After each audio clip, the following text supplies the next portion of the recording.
This is breaking news. Who's with me today from my right, Robert Mujica, Budget Director for the State of New York. To my left, Melissa DeRosa, Secretary to the Governor. To Melissa's left, we're joined today by Major Chris West from the New York State Police. Last night was a long and ugly night all across this nation, as we know. Let's talk about where we are today with the COVID virus first. The number of hospitalizations are down again. The net change in hospitalizations down again. Intubations down again. Number of new deaths still dropping. All good news. Number of lives lost down to 56, which is, in this absurd reality we live in, actually very, very good news.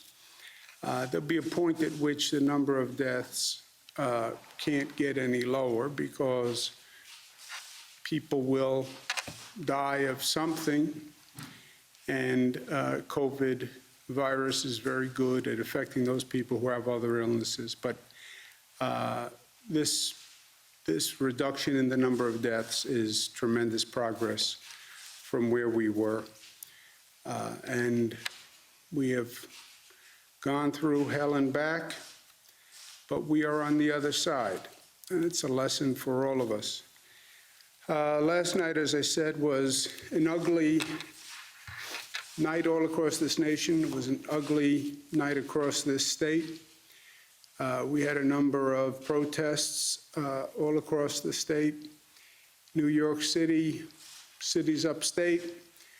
We've seen a lot of disturbing video about the protests, and where I've asked the Attorney General to review the New York City protests and the actions and procedures that were used.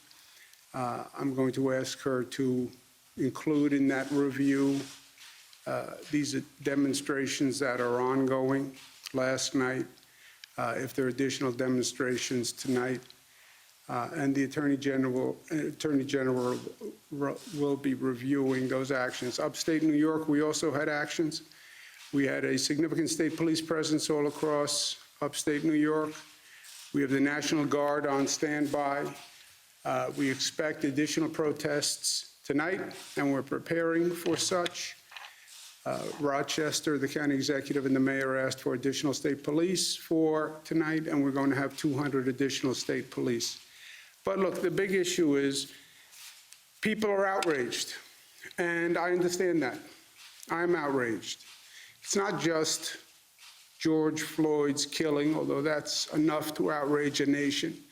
It's George Floyd, it's Ahmaud Arbery, it's Breonna Taylor, all just in the past 3 months. It's 30 years of Rodney King and Amadou Diallo and Sean Bell and Abner Louima, and the same case in states all across this nation, where only the name changes, but the color stays the same. You then had the first press conference by prosecutors looking at the Minneapolis situation that frankly raised more questions than it answered. And the real issue is the continuing racism in this country. And it is chronic, and it is endemic, and it is institutional. And it speaks to a collective hypocrisy. We're very good in this country at telling other people how they should live their lives and how they should act, how we preach a high standard, but we still discriminate on the basis of color of skin. That is the simple, painful truth. But this is a moment for truth. Now, at the same time, it is equally true that violence never works. How many protests have we had?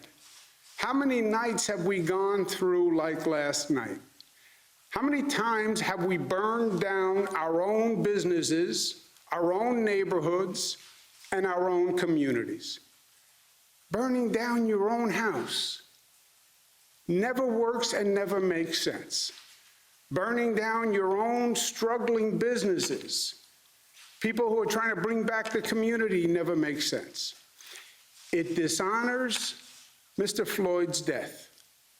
Mr. Floyd was not violent. Mr. Floyd was compliant. Mr. Floyd wasn't even charged or accused of a violent crime. There was no violence. That's what makes the killing more outrageous. When you are violent, it creates a scapegoat to shift the blame. It allows the President of the United States to tweet about looting rather than murder by a police officer. It allows the federal government to politicize what's going on and to come up with theories blaming the left and the extreme left, which only furthers the politics of division. Maya Angelou said, "Hate has caused a lot of problems in the world, but it has not solved one yet." The goal has to be affecting change. How do you use the energy to mobilize people to actually reform society and make things better? And don't tell me that we can't change, because we know we have and we can. Change comes in a moment when the stars line up.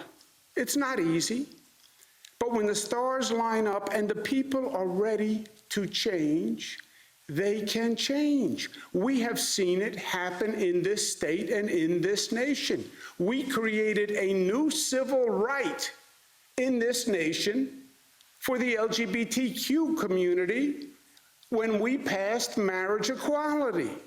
And we said we will no longer discriminate when it comes to marriage and telling people who they can love and who they can't love. After the Sandy Hook massacre, when people saw the madness of an assault weapon killing children, we passed common sense gun reform in this state after decades of trying. When we had record income inequality and people said this is enough and enough is enough, that's when we passed free college tuition. And we passed a minimum wage where people can actually live decently. People can change. And we have seen that lesson over the past 92 days as we've been dealing with this coronavirus. Who changed society to deal with this virus? The people did it. 50 days ago, on April 12th, we lost 800 people from COVID. Yesterday, we lost 56. 800 to 56. 60 days ago, we had 3,400 people come into our hospitals. Yesterday, we had 191. Who did that? Who made that remarkable change, that radical change? Who made all that progress? Government leaders? Government did it? No. Let's be honest. Most government leaders denied that COVID was a problem. Most didn't know what to do, and if they knew what to do, they didn't know how to do it. It wasn't government. It was we the people. We the people forced that change and did it in weeks, literally. So of course we can change. And our challenge today is to use this moment, use this energy constructively, and demand real positive change. And articulate what the change is that we want. Be specific. We know what must be done. We know what we can do. We know what should be done. And we know what should be done immediately. Demand that the federal government and every state government pass a law that says allegations of police abuse cannot be investigated by local prosecutors because self-policing does not work, period. Allegations must be investigated by an independent outside agency. Demand that we define excessive force by a police officer by one standard all across this nation so every American lives by the same standard. If a police officer is accused of wrongdoing and is being investigated, release their disciplinary records so people can see what the prior acts of that police officer was. Demand that every public school provide the same level of funding for a child so we don't have two education systems in this nation, one for the rich and one for the poor. There is no reason and no excuse today for any child to live in poverty. We know that. Demand that change. And if our government leaders won't do it, or can't do it, or don't know how to do it, then you vote them out. That's how you make change. Most Americans are good, fair-minded, decent, kind, loving individuals. We need to mobilize the best in our people rather than allowing the worst. But don't lose the passion. Don't lose the outrage. Be frustrated, but be smart and be directed and be constructive and destructive. Help your community. Don't hurt your community. Be a laser and focus on real positive change. That's how this moment becomes a different moment in the history books. That's how George Floyd's death does not become just another name in a long list of people who should have never died in the first place. George Floyd must not have died in vain. Mr. Floyd's killing must be a moment in which this nation actually learned and grew and progressed to make this place a better place. And we can do it if we are smart together. Langston Hughes told us the ultimate goal: make America the land that fulfills her promise of greatness for all Americans. That's what this is about. We can do that. We have shown what we can do. Use this moment. Use this empowerment, use this mobilization, and use it for good. Use it for good. So that when we look back, we say, yes, this story was all too familiar in some ways. What happened to Mr. Floyd was all too familiar. But the outcome was different, and the outcome was historic. And it was actually a moment of positive change. That has to be our goal.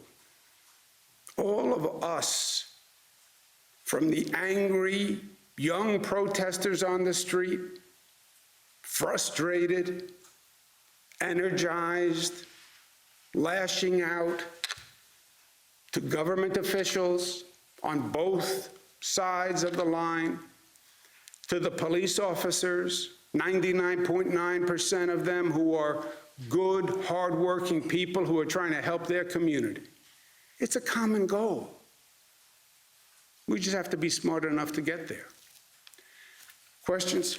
Governor, last night we saw a lot of videos of NYPD accelerating into a crowd of protesters. There's videos of NYPD officials pulling down the masks of protesters and pepper spraying them, and just violence on both sides. It was NYPD's response to the protests appropriate at this rate, and should the state police step in and take over? Look, these situations are very, very difficult. I've seen them, I've been there. Everybody is under stress. They are very difficult situations to manage. The police are in an impossible situation in many ways. But their behavior is everything. And I've seen those videos, and those videos are truly disturbing. And some of the videos, frankly, are inexplicable to me. What do we do about it? I've asked the Attorney General, who is an independent elected official, to review the police conduct activities in the protests last night, the night before, if there's one tonight, and then I want an independent, informed review of what was done right, what was done wrong. I want that report in 30 days. I don't want this to be another government ongoing report that comes out when everybody has moved on. Get it done in 30 days. Don't pull any punches. Tell the truth. Everybody saw the video. Everybody wants an explanation. And let's get the explanation from the Attorney General, and let's make it informed and smart, but let's get it done quickly. That would be in 30 days. What about tonight? What about tomorrow? Well, look, tonight, the NYPD, I've spoken with the mayor. He understands the situation. The police commissioner understands the situation. They know the Attorney General is going to review it. I am telling them that if that review looks at those videos and finds that there was improper police conduct, there will be ramifications. That is not going to be a report that just sits on the shelf. This is a moment of reform. I'm not going to judge it on just what I saw on the video, right? As I said, from what I saw in the video, I think it's inexplicable. But maybe there is an explanation, and there's always two sides. The Attorney General will talk with the police, let's hear what they have to say, and then we'll make decisions.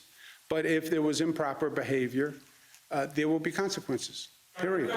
Period. You know, people deserve answers and accountability. As I said, I think one of the problems in Minneapolis was people saw the video of the George Floyd killing, and then the prosecutors got up and said, you know, we have to look, we have additional evidence, we don't know what it is. There's been no answer yet on the other police officers. There's been no answers on why manslaughter, not murder. And I think that just compounds the situation. But I'm not going to make decisions off the video. I understand how difficult the job is of the police, and let's hear what they have to say. But I agree that the videos are very, very, very disturbing. Governor, as of a few months ago, the state police were the largest police agency, largest state police agency in the nation without patrol cameras, dashboard cameras, or body cameras. Your administration announced a pilot program. Can you please give us an update on if that pilot program is now in place? Yeah, I don't know. I can get you an update. I don't know the progress of the body camera program, but I can get it. Governor, a lot of protesters are really sort of tired of the language of a few bad apples when it comes to police brutality, and there are a lot of calls to put more focus on officers who might be watching wrongdoing happening. As we're, protesters, that's what they're taking a lot from the videos that we're seeing of other law enforcement personnel who are watching something wrong happening and not stopping it or following up. What more can be done on this issue to encourage, protect whistleblowers and to sort of fight against this boys club mentality that a lot of protesters are talking about? Yeah, I think what I was trying to say in my opening remarks, you listen to the protesters interviewed on TV. Well, what do you want done?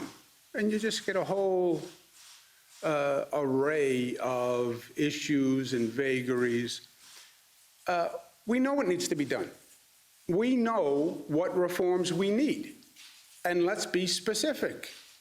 If there's an allegation of police abuse, the local district attorney should not be the investigating authority. Why? Because self-policing doesn't work. And the local prosecutor works with that police agency day in and day out. And are they really in a position to be fair and objective? They will say yes. I say, from a public confidence point of view, have the investigation done by someone else. It should be done by an outside agency that people know can be fair. That's why I'm asking the Attorney General to do the review of the police conduct.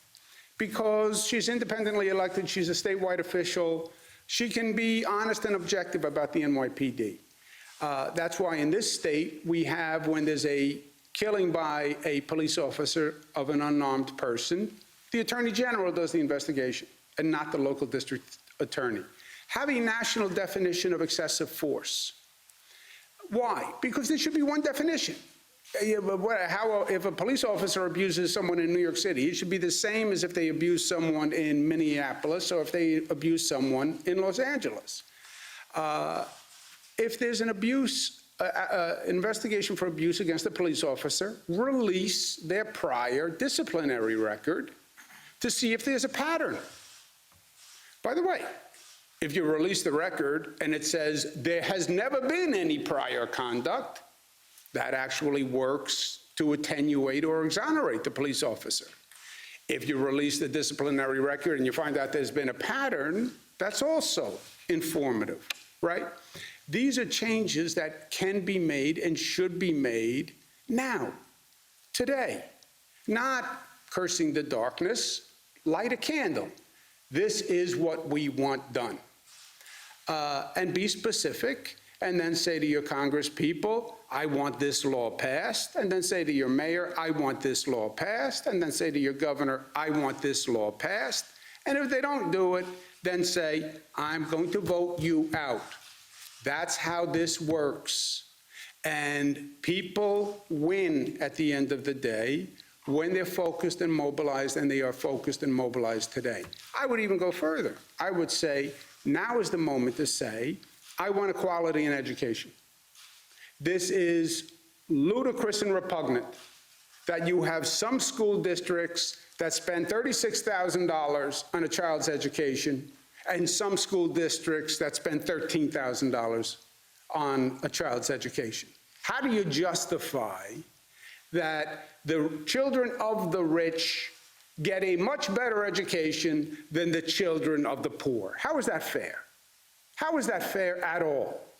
Well, you don't understand. It's hard politically to do that. Well, I understand it's hard politically. I also understand it's the right thing to do. I understand that. Well, the political system, too bad. Then elect a new political system. That's what I say. That kind of reform can be done by political will. How can you justify any child in America living in poverty? How can you do that? Any child. Well, it's hard politically. I understand it. I've been battling these things as governor. I would welcome an empowered citizenry that says, yes, we demand equality of education funding. I would welcome it. I proposed it every year. I can't get it. Be specific about the changes you want made and focus that energy. Make it a laser and actually effectuate change. Well, how does George Floyd become different than Rodney King, than Abner Louima, than all these cases, 30 years in my lifetime, 30 years of the same basic situation? And what changed? Nothing. Nothing.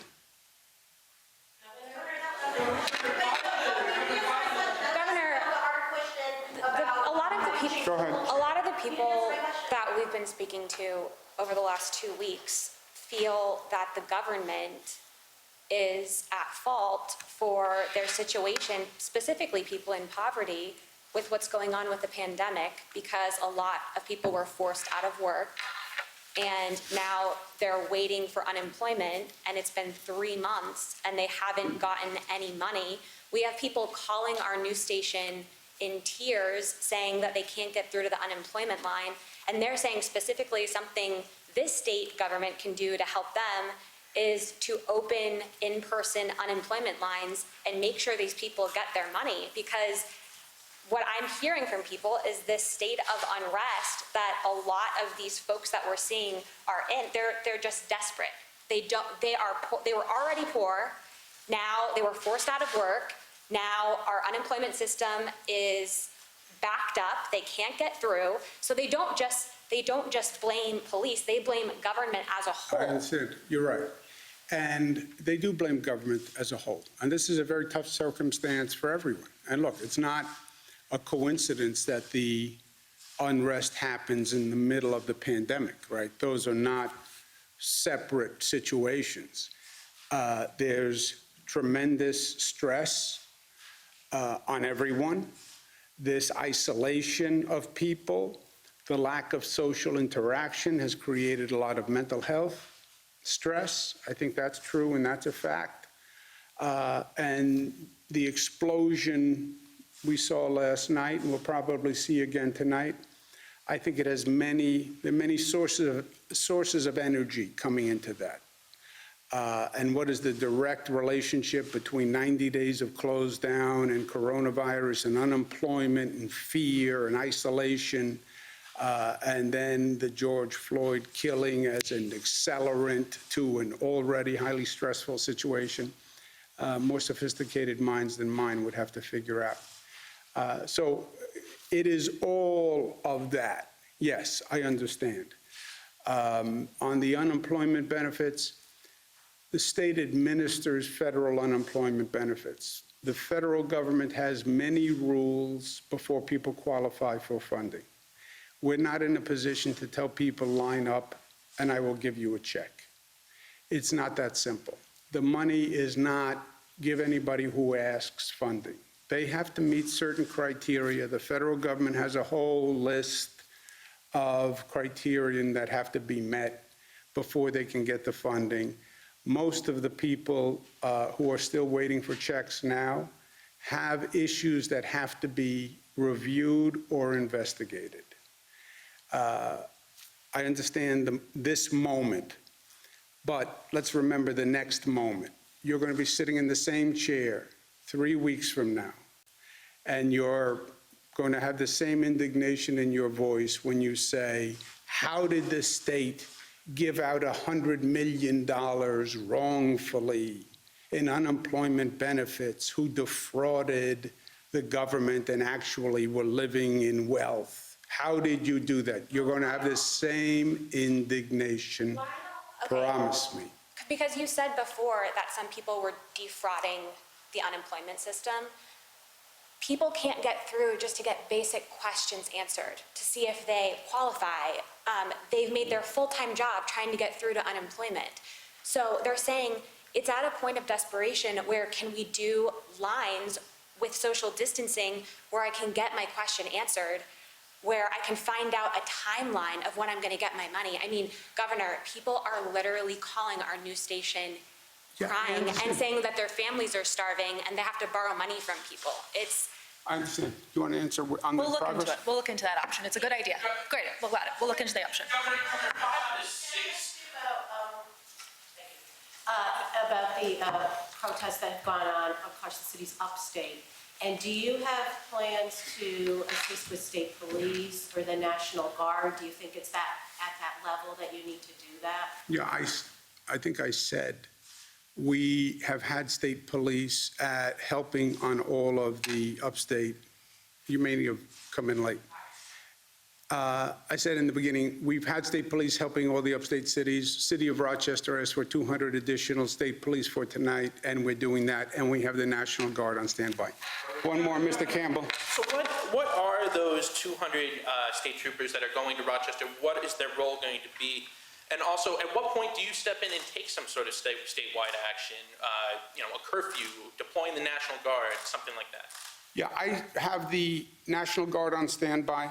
Any place that needs additional help where the local police can't handle it, we have National Guard and we have state police. We've had state police helping all of the upstate cities, and that worked well enough.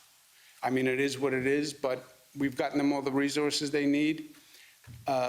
For tonight, Rochester's asked for 200 additional state police. We'll do that. Any other city that asks for additional state police, we can provide that. If we need more than the state police, then we have the National Guard. But it's just making sure we have enough resources to address every situation.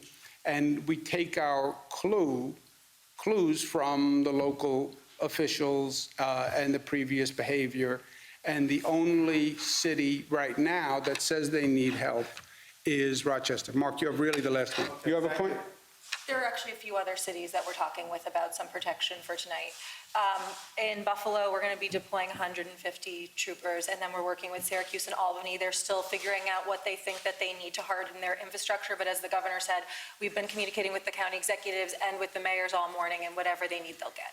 Is there a point where you implement some sort of statewide curfew? A lot of cities are implementing curfews right now. Is there a point where you implement one statewide?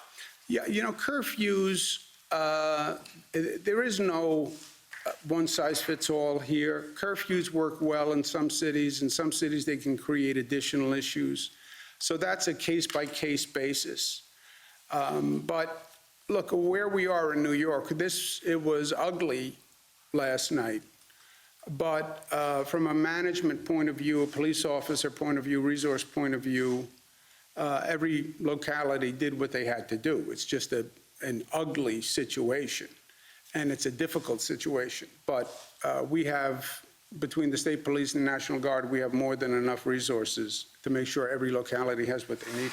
Mark, last. Thank you. I didn't want to break the momentum of all these other, because I have a question a little bit off topic. Off topic from what they were saying. Yeah, but it's not their topic that matters. Right? Everybody has their own topic. When do you think the time will be ready for the state workers to head back to their offices in the state workforce? I understand it's all regional and it's, at the right time. And as you're reimagining New York, how does that relate to state union contracts?